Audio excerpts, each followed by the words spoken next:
Bonjour, bienvenue dans votre chaîne Univers Mathématique. Dans le cadre de la préparation au concours FNP, je vous propose la question suivante.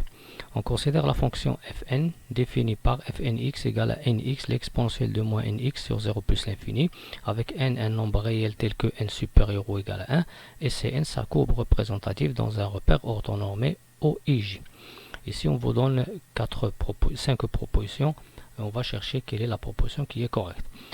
Puisque les 5 propositions bien sûr concernent la courbe C1, les deux courbes C1 et C2, donc c'est quoi C1? C'est la courbe représentative de la fonction F1. F1x à quoi est égal? En remplaçant n par 1, on trouve x exponentielle moins x. C'est quoi F2x? C2x, c'est la courbe représentative de la fonction f2x. En remplaçant n par 2, on trouve 2x, l'exponentielle de moins 2x. Bien, pour A, C et D, on va chercher l'intersection. Et pour C2 et C1, on va chercher la position relative, c'est-à-dire dans quel intervalle C2 est au-dessous de C1. Pour cela, on va commencer par f2x moins f1x. Donc, on va simplifier premièrement cette expression et après on va résoudre l'équation pour trouver la réponse est-ce que A, C ou E sont une des trois est correcte, et après on va chercher la position relative de C2 et C1 dans quel intervalle C2 est au-dessous de C1. Donc f2x moins f1x est égal à 2x l'exponentielle de moins 2x moins x l'exponentielle de moins x qui est égal à x l'exponentielle de moins x facteur de 2 l'exponentielle de moins x moins 1.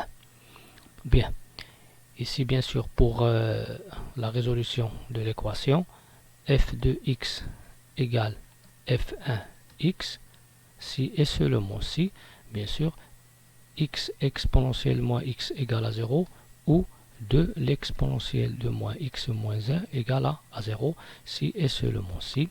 Bien sûr, l'exponentielle x elle est positive, moins x elle est positive, donc reste x égale à 0 ou exponentielle moins x est égal à 1 demi, c'est-à-dire qu'on trouve ici deux points, x égale à 0 ou moins x est égal à ln. Donc ici on trouve moins x égale à ln de 1 demi. Ln de 1 demi c'est quoi? C'est moins ln de 2, donc x est égal à ln de 2. Donc f2, donc c1 et c2 d'après cette équation, d'après les solutions, c1 et c2 ils se coupent en deux points, bien en deux points. Par suite je vais bien sûr éliminer la réponse C.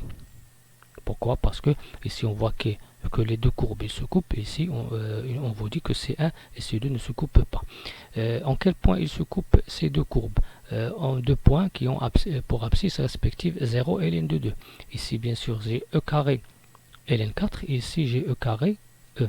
Donc bien sûr la réponse A et la réponse E sont fausses. Bien. Après on va déterminer le signe de f2x moins f1x. Bien, ici on vous donne le fait que C2 est au-dessous de C1. C'est-à-dire, on va chercher dans quel intervalle C2 est au-dessous de C1, c'est-à-dire f2x moins f1x est négatif. Donc f2x moins f1x à quoi est égal? On a déjà calculé, c'est x l'exponentielle de moins x fois 2 l'exponentielle de moins x moins 1. Puisque bien sûr, l'exponentielle elle est positive, le x ici il est défini par la fonction définie sur 0 plus l'infini, il est aussi positif. Reste maintenant à déterminer quand est-ce que 2 l'exponentielle de moins x moins 1 est positive ou négative. Pour bien sûr déterminer le signe, on va chercher dans quel intervalle 2 l'exponentielle de moins 1 2 l'exponentielle de moins x moins 1 est négative, si seulement si l'exponentielle de moins x est inférieure à 1 demi, si seulement si l'exponentielle de moins x est inférieure à ln de 1 à moins x, pardon, moins x est inférieur à ln de 1 demi, si et seulement si moins x est inférieur à moins ln de 2, si et seulement si x supérieur à ln de 2.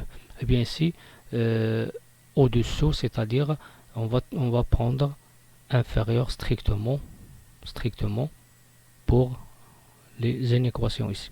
Donc on trouve x supérieur strictement à ln de 2, par suite la courbe par suite f de x moins f1x, elle est négative. Dans quel intervalle? Dans l'intervalle ln de 2 plus l'infini. Bien.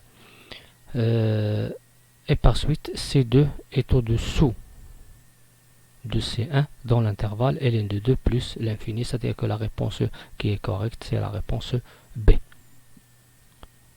Merci.